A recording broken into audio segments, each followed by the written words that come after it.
नमस्कार दोस्तों। हमारे पास धातु का एक टुकड़ा है और जब इस धातु के टुकड़े की सतह पर प्रकाश डालते हैं तो धातु की सतह से इलेक्ट्रॉन निकलते हैं। इस घटना को प्रकाश विद्युत प्रभाव कहा जाता है। ऐसा क्यों होता है, क्या आप जानते हो? अगर आप समझना चाहते हो तो इस वीडियो को पूरा लास्ट तक ध्यान से देखना। 100% आपको प्रकाश विद्युत प्रभाव की घटना समझ में आएगी। प्रकाश में कण प्रकृति होती है। प्रकाश के कणों को फोटोन कहा जाता है। प्रकाश में ऊर्जा के छोटे छोटे पैकेट होते हैं और ऊर्जा के इन पैकेट को कण माना जाता है। इनको फोटोन कहा जाता है। और जब फोटोन धातु की सतह पर उपस्थित इलेक्ट्रॉन से टकराते हैं तो इलेक्ट्रॉन धातु की सतह से बाहर निकल जाते। ठीक उसी तरह जैसे एक गेंद दूसरी गेंद से टकराती। मान लो यह गेंद स्थिर है, यहाँ पर रुकी हुई है और इस गेंद से हम इस गेंद को मारते हैं तो जैसे ही गतिशील गेंद इसके टकराती है तो गतिशील गेंद रुक जाती है और स्थिर गेंद गति करने लग जाती है। मतलब जब एक कण से दूसरा कण टकराता है तो वह कण गतिशील हो जाता है। और यहाँ भी कुछ ऐसा ही होता है। जब प्रकाश के फोटोन इलेक्ट्रॉन से टकराते हैं तो इलेक्ट्रॉन बाहर निकल जाते हैं। प्रकाश विद्युत प्रभाव प्रकाश की कण प्रकृति को समझाता है। इस प्रयोग के द्वारा पता चलता है कि प्रकाश में कण गुण होते हैं। तो सबसे पहले हमें समझना होगा कि प्रकाश के फोटोन क्या होते हैं। फोटोन को समझने से पहले मैं आपसे कुछ पूछना चाहता हूँ। क्या आप बता सकते हो ऊर्जा का संचरण किस रूप में होता है? मतलब ऊर्जा एक स्थान से दूसरे स्थान पर जाती तो किस रूप में जाती?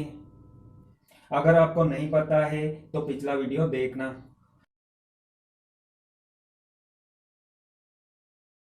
ऊर्जा एक स्थान से दूसरे स्थान पर जाती तो ऊर्जा का संचरण तरंग के रूप में होता है। प्रकाश में अलग अलग ऊर्जा की तरंगें होती है। प्रकाश में इन तरंगों के छोटे छोटे पैकेट होते हैं।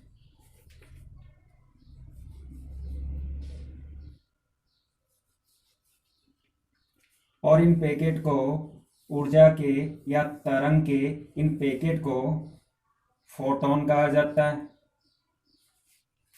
मैक्स प्लांक ने इन फोटोन को क्वांटा नाम दिया था। दोस्तों, फोटोन का कोई द्रव्यमान नहीं होता है, जबकि पदार्थ के कणों का द्रव्यमान होता है। जैसे सोडियम का द्रव्यमान 23 MeV होता है। क्लोरीन का द्रव्यमान, क्लोरीन के एक परमाणु का द्रव्यमान 33.5 MeV होता है। परंतु फोटोन मासलेस पार्टिकल होते हैं, मतलब इनका कोई द्रव्यमान नहीं होता है। इनका द्रव्यमान 0 होता है। फोटोन का निर्वात या वायु में सर्वाधिक वेग इतना होता है। यह वेग मीटर प्रति सेकंड में होता है और इसको लगभग 3 × 10⁸ मीटर प्रति सेकंड लिखा जाता है। इसी को प्रकाश का वेग बोला जाता है। जब सूरज से प्रकाश निकलता है, मतलब सूरज से ऊर्जा के पैकेट निकलते हैं। प्रकाश में ऊर्जा के पैकेट होते हैं जिनको फोटोन कहते हैं। ये फोटोन अंतरिक्ष के निर्वात से होकर, निर्वात का मतलब वैक्यूम, अंतरिक्ष के निर्वात से होकर पृथ्वी के वायुमंडल में प्रवेश करते हैं। पृथ्वी के चारों ओर वायुमंडल की विभिन्न परतें।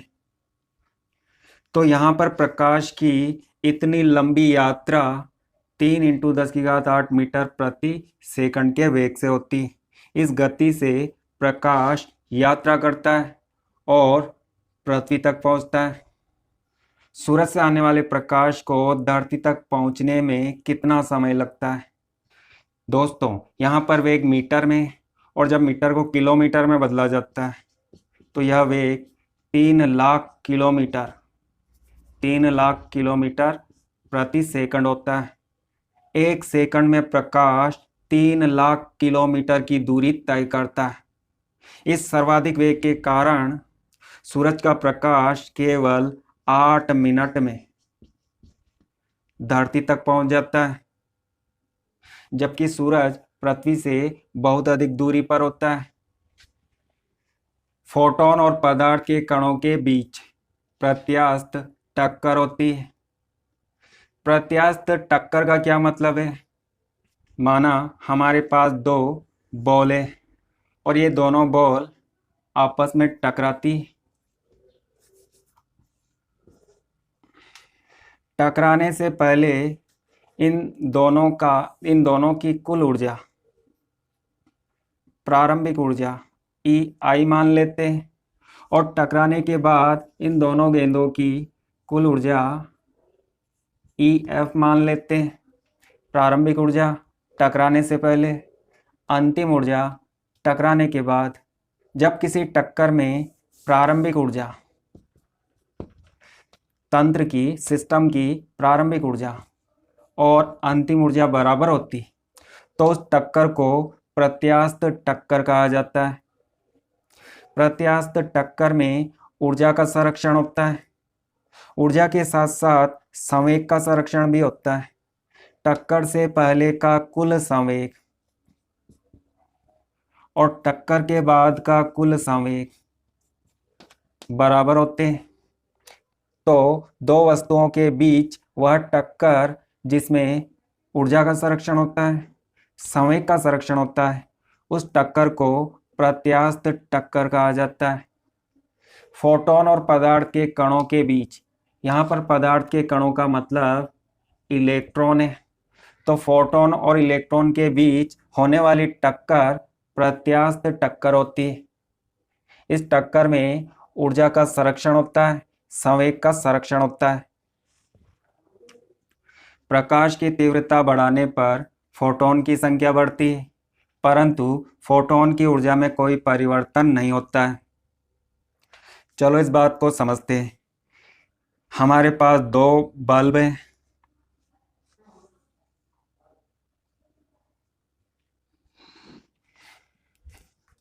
इस बल्ब की शक्ति 50 वाट है। इस बल्ब की शक्ति 100 वाट है।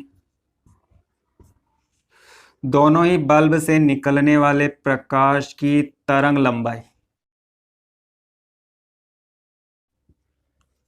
इन दोनों बल्ब से समान तरंग लंबाई का प्रकाश निकलता है, और मान लेते हैं यह प्रकाश पीला प्रकाश है। दोनों बल्ब से पीला प्रकाश निकलता है, परंतु इस बल्ब की शक्ति अधिक होती है, तो इस बल्ब से निकलने वाले पीले प्रकाश की तीव्रता अधिक होती है। जब बल्ब से प्रकाश निकलता है तो इसका मतलब होता है कि बल्ब से ऊर्जा के फोटोन निकलते हैं। यहाँ पर निकलने वाले फोटोन की संख्या कम होती है, क्योंकि इस बल्ब से निकलने वाले प्रकाश की तीव्रता कम होती है, परंतु इस बल्ब से निकलने वाले फोटोन की संख्या बहुत अधिक होती है,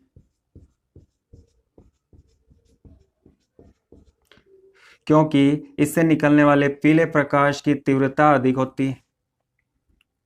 यहां से हम एक फोटोन लेते हैं। तो इन दोनों फोटोन की ऊर्जा का मान समान होता है। इन सभी फोटोन की ऊर्जा समान होती है, क्योंकि फोटोन की ऊर्जा प्रकाश की तीव्रता पर निर्भर नहीं करती। प्रत्येक फोटोन की ऊर्जा को इस सूत्र से ज्ञात किया जाता है, E बराबर h न्यू। प्रत्येक फोटोन की ऊर्जा को इस सूत्र से हम ज्ञात करते हैं, E बराबर h न्यू।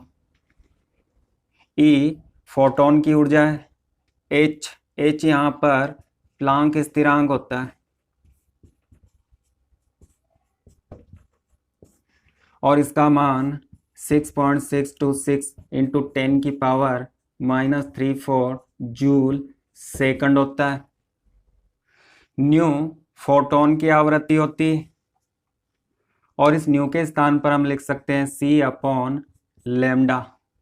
c प्रकाश का वेग होता है, लैम्डा फोटोन की तरंग लंबाई होती है, मतलब तरंग दैर्ध्य होती है। चूंकि यहाँ पर पीले रंग के फोटोन निकलते हैं, दोनों से निकलने वाले प्रकाश का रंग समान होता है, तो सभी फोटोन का लैम्डा समान होता है। प्रकाश का वेग सभी फोटोन के लिए समान होता है, तो इन सभी फोटोन की आवृत्ति समान होगी। और जब आवृत्ति समान होगी तो प्रत्येक फोटोन की ऊर्जा भी समान होगी, मतलब सभी फोटोन की ऊर्जा समान होगी। यदि लैम्डा का मान अलग अलग होता है, मतलब फोटोन की तरंग लंबाई अलग अलग होती, तो फोटोन की आवृत्ति अलग होगी, और आवृत्ति का मान अलग अलग होगा तो फोटोन की ऊर्जा भी अलग अलग होगी। परंतु यहाँ पर दोनों ही बल्ब से निकलने वाले प्रकाश का रंग पीला है, तो सभी फोटोन की तरंग लंबाई समान है। पिछले वीडियो में हमने देखा था बेजानीय पीनाला। सूरज के प्रकाश में 7 रंगों की तरंगें होती है, बैंगनी, जामुनी, नीला, हरा, पीला, नारंगी, लाल। बाईं ओर से दाईं ओर जाने पर लैम्डा के मान में वृद्धि होती है, मतलब तरंग लंबाई में वृद्धि होती है। लाल रंग के प्रकाश की तरंग लंबाई अधिक होती है और बैंगनी रंग के प्रकाश की तरंग लंबाई कम होती है, तो इसके लिए लैम्डा का मान कम होता है। तो बैंगनी रंग के प्रकाश की आवृत्ति अधिक होती है, और आवृत्ति अधिक होती है तो ऊर्जा भी अधिक होती है। लाल रंग के प्रकाश के लिए लैम्डा का मान अधिक होता है। चूंकि इन दोनों में उल्टा संबंध है, तो जब लैम्डा का मान अधिक होता है तो लाल रंग के प्रकाश की आवृत्ति कम होती है, और आवृत्ति कम होती है तो लाल रंग के प्रकाश की ऊर्जा कम होती है। मतलब अलग अलग रंग के फोटोन की ऊर्जा अलग अलग होती है, और इसका कारण होता है कि इन रंगों की तरंग लंबाई अलग अलग होती है। परंतु जब दोनों बल्ब से निकलने वाले प्रकाश का रंग समान होता है, फोटोन की तरंग लंबाई समान होती है, तो सभी फोटोन की ऊर्जा भी समान होती है। तो यहाँ पर फोटोन की ऊर्जा प्रकाश की तीव्रता पर निर्भर नहीं करती है। 100 वाट के बल्ब से निकलने वाले प्रकाश की तीव्रता अधिक होती है, तो फोटोन अधिक संख्या में निकलते हैं। फोटोन की संख्या तीव्रता पर निर्भर करती है, और जब तीव्रता कम होती है तो फोटोन कम संख्या में निकलते हैं। फोटोन अधिक संख्या में निकले या कम संख्या में निकले, सभी फोटोन की ऊर्जा समान होती है। इस बात को याद रखना। प्रकाश विद्युत प्रभाव को समझने के लिए हमें धातु के अंदर जाना होगा। धातु में क्या होते हैं? धातु के परमाणु होते हैं। परमाणु में नाभिक के चारों ओर इलेक्ट्रॉन चक्कर लगाते हैं।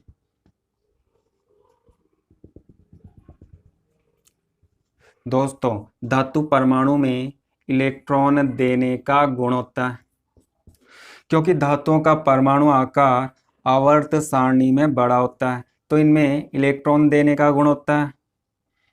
जब हम किसी धातु के एक परमाणु की बात करते हैं तो नाभिक के चारों ओर विभिन्न कक्षाओं में इलेक्ट्रॉन चक्कर लगाते हैं। परमाणु आकार बड़ा होने के कारण बाह्यतम कोश, जिसे हम संयोजकता कोश भी कहते हैं, संयोजकता कोश में उपस्थित इलेक्ट्रॉन नाभिक से दूर होता है, तो इस इलेक्ट्रॉन पर नाभिक का आकर्षण बल कम होता है। इलेक्ट्रॉन ऋणावेशित कण होता है और नाभिक धनावेशित होता है, क्योंकि नाभिक में प्रोटॉन होते हैं और प्रोटॉन धनावेशित होते हैं। और आपने पढ़ा होगा कि दो विपरीत आवेशों के बीच आकर्षण बल कार्य करता है। इस आकर्षण बल को हम इस तरह से ज्ञात कर सकते हैं। या Q1 आवेश है या Q2 आवेश है, और दोनों आवेशों के बीच की दूरी r। परंतु हमें इतना अधिक नहीं समझना है, हमें तो केवल यहाँ पर कुछ बातों को समझना है। तो नाभिक बाह्यतम कोश के इलेक्ट्रॉन को अपनी ओर आकर्षित करता है, परंतु नाभिक और इलेक्ट्रॉन के बीच दूरी अधिक होती है, तो दोनों के बीच आकर्षण कम हो जाता है। बाह्यतम कोश के इलेक्ट्रॉन नाभिक से अधिक दूर होते हैं, तो इन पर नाभिक का आकर्षण बल बहुत कम लगता है, तो ये इलेक्ट्रॉन ढीले बंधे इलेक्ट्रॉन कहलाते हैं। और कमरे के ताप पर ये इलेक्ट्रॉन परमाणु से अलग हो जाते हैं। जब परमाणु से इलेक्ट्रॉन अलग होता है तो परमाणु धनायन में बदल जाता है, तो धातुओं में धातुओं के धनायन होते हैं, और इनसे अलग होने वाले इलेक्ट्रॉन इधर उधर भटकते रहते हैं, और इन मुक्त इलेक्ट्रॉन के कारण सभी धातुएं विद्युत की सुचालक होती। धातु के अंदर उपस्थित इलेक्ट्रॉन पूरी तरह से आज़ाद नहीं होते, क्योंकि इन इलेक्ट्रॉन को समीप के परमाणु के नाभिक अपनी ओर आकर्षित करते हैं। जैसे इस इलेक्ट्रॉन को यह नाभिक अपनी ओर आकर्षित करता है, इस इलेक्ट्रॉन को यह नाभिक अपनी ओर आकर्षित करता है, इसी तरह इस परमाणु का नाभिक इसे आकर्षित करता है, तो यह भी इसे आकर्षित करता है। परंतु धातु की सतह पर उपस्थित इलेक्ट्रॉन, धातु की सतह पर उपस्थित इलेक्ट्रॉन आजाद होते हैं, मुक्त होते हैं,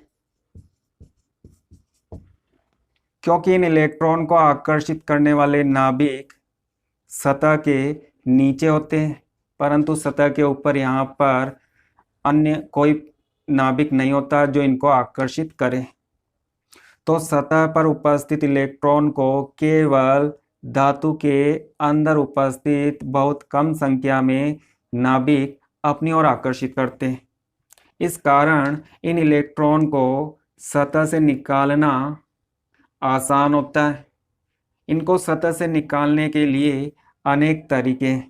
आप चाहे तो धातु के टुकड़े को गर्म करो।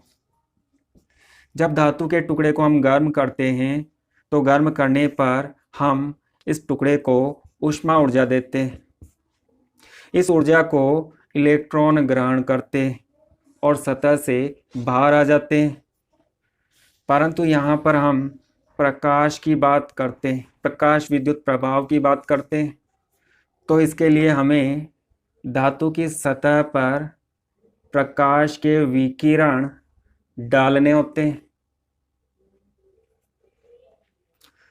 जब प्रकाश के विकिरण मतलब प्रकाश धातु की सतह से टकराता है तो प्रकाश की ऊर्जा को इलेक्ट्रॉन ग्रहण करते हैं और सतह से बाहर निकल जाते हैं। इसी घटना को प्रकाश विद्युत प्रभाव बोला जाता है। यहाँ पर होता क्या है, प्रकाश के फोटोन इलेक्ट्रॉन से टकराते हैं, सतह पर उपस्थित इलेक्ट्रॉन से टकराते हैं। इलेक्ट्रॉन फोटोन को अवशोषित करता है तो इलेक्ट्रॉन की ऊर्जा अधिक हो जाती है और इलेक्ट्रॉन सतह से बाहर आ जाता है।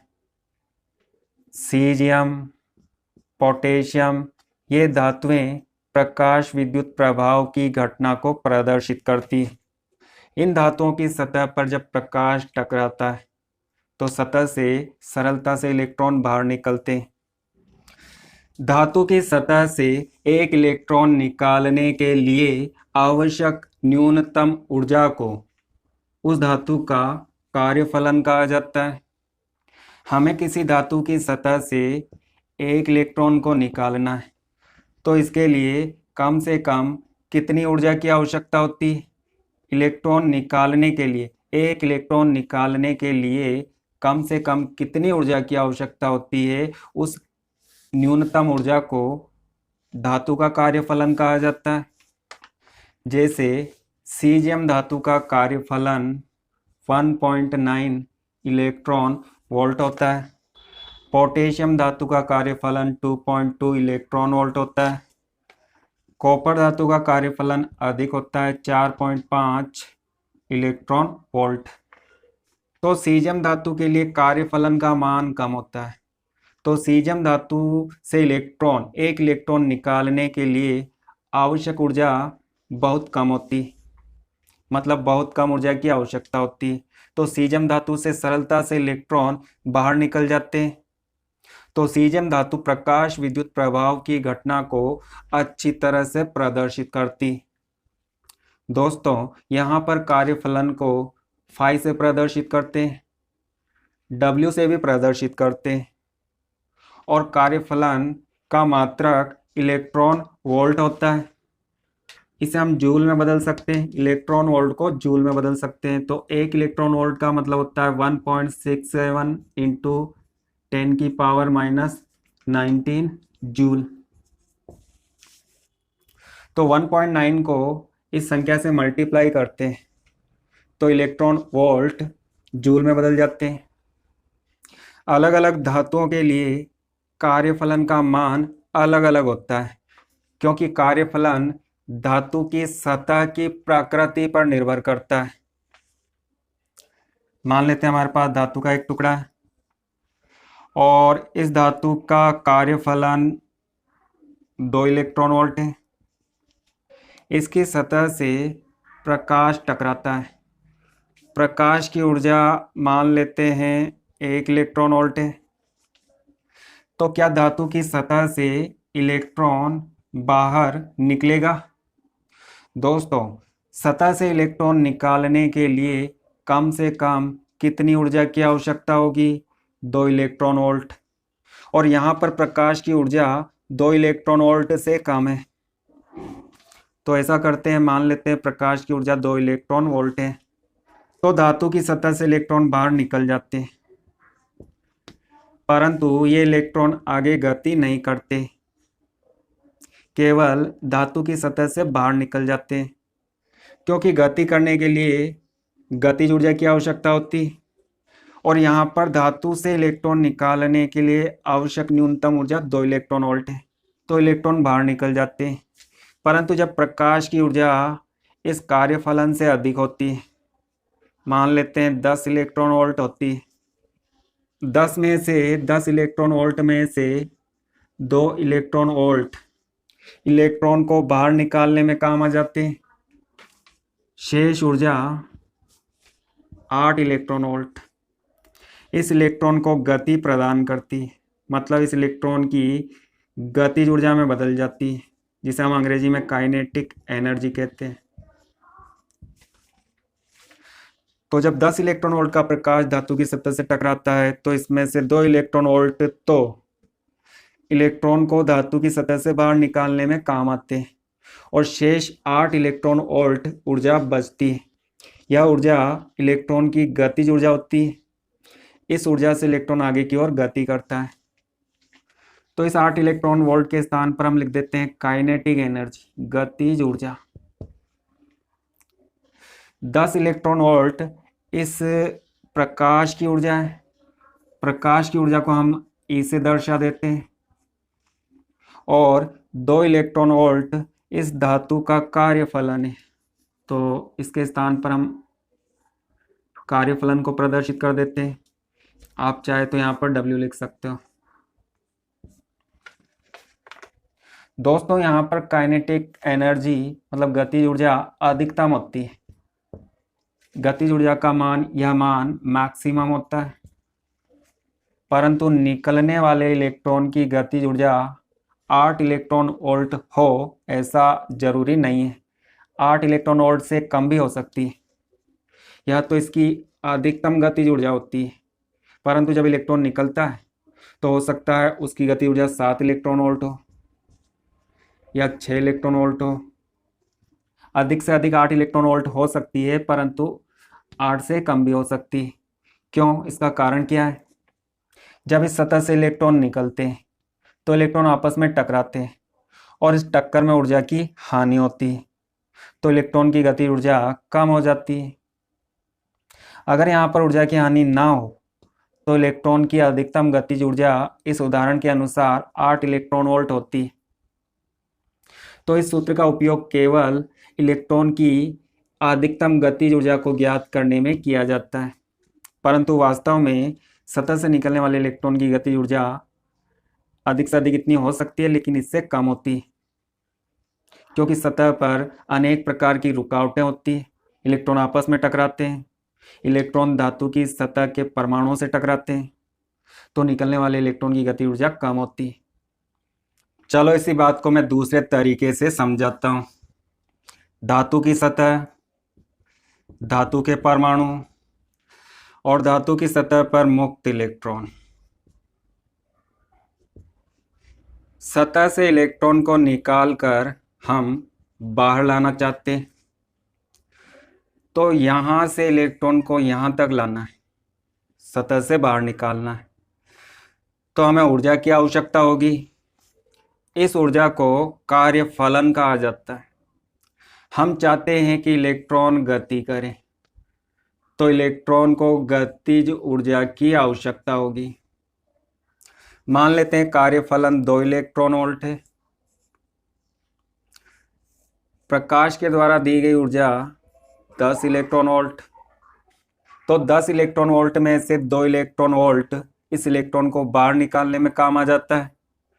शेष 8 इलेक्ट्रॉन वोल्ट ऊर्जा इलेक्ट्रॉन की गतिज ऊर्जा होती है, परंतु यह गतिज ऊर्जा अधिकतम होती है। इलेक्ट्रॉन की गतिज ऊर्जा 8 इलेक्ट्रॉन वोल्ट से कम भी हो सकती है, क्योंकि जब सतह से इलेक्ट्रॉन बाहर निकलते हैं तो ये इलेक्ट्रॉन आपस में टकराते हैं। टक्कर के कारण ऊर्जा की हानि होती है, तो इलेक्ट्रॉन की गतिज ऊर्जा कम हो जाती है। और भी कारण होते हैं जिससे इलेक्ट्रॉन की गतिज ऊर्जा कम हो जाती है। तो यहाँ पर हम इलेक्ट्रॉन की अधिकतम गतिज ऊर्जा को इस सूत्र से ज्ञात करते हैं।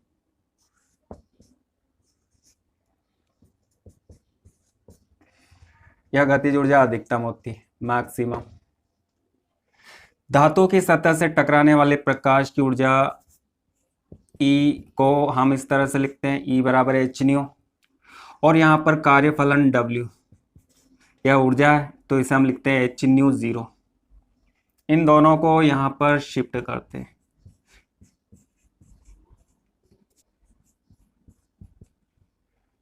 आप चाहे तो यहाँ पर h को कॉमन ले सकते हो।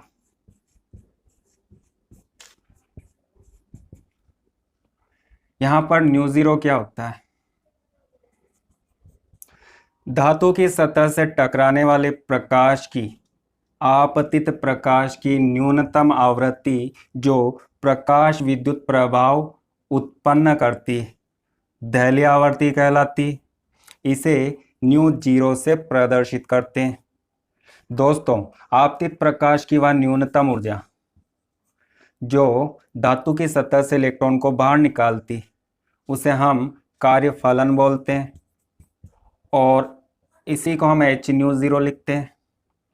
यह न्यूनतम ऊर्जा है, तो यह आपतित प्रकाश की न्यूनतम आवृत्ति, कम से कम आवृत्ति वाला वह प्रकाश जो धातु की सतह से इलेक्ट्रॉन को बाहर निकालता है, उस प्रकाश की इस न्यूनतम आवृत्ति को दैलीय आवृत्ति कहा जाता है। आप न्यूनतम ऊर्जा बोल सकते हो, तो आप न्यूनतम आवृत्ति भी बोल सकते हो। और जब हम इसी न्यूनतम आवृत्ति को लिखते हैं C/λ, यह न्यूनतम आवृत्ति, न्यूनतम का मतलब इसका मान कम से कम होना चाहिए, तो इसका मतलब है लैम्डा का मान अधिकतम होना चाहिए। यह मिनिमम होती है, तो लैम्डा मैक्सिमम होगा। दोनों में उल्टा संबंध होता है। आपतित प्रकाश की वह अधिकतम तरंग लंबाई जो प्रकाश विद्युत प्रभाव को उत्पन्न करती, तो आपतित प्रकाश की यह न्यूनतम ऊर्जा, यह न्यूनतम आवृत्ति और यह अधिकतम तरंग लंबाई, ऐसा प्रकाश धातु की सतह से टकराता है तो उस सतह से इलेक्ट्रॉन को बाहर निकाल देता है। इस समीकरण को आइंस्टीन प्रकाश विद्युत समीकरण कहा जाता है, आइंस्टीन फोटो इलेक्ट्रिक इक्वेशन कहा जाता है, और इस पर न्यूमेरिकल क्वेश्चन बनते हैं, और ये प्रश्न बहुत ही सरल होते हैं। न्यू 0 का मान दिया जाता है, और यदि इनका मान नहीं दिया जाता है तो लैम्डा का मान दिया जाता है। लेमडा के मान से आप न्यू और न्यू ज़ीरो का मान निकाल सकते हो। सी का मान आपको पता रहता है, सी प्रकाश का वेग है, और इन दोनों को यहाँ पर हम शिफ्ट करते हैं। एच का मान आपको याद रखना है, यह प्रश्न में दिया जाता है। तो आप निकलने वाले इलेक्ट्रॉन की अधिकतम मैक्सिमम गतिज ऊर्जा ज्ञात कर सकते हो।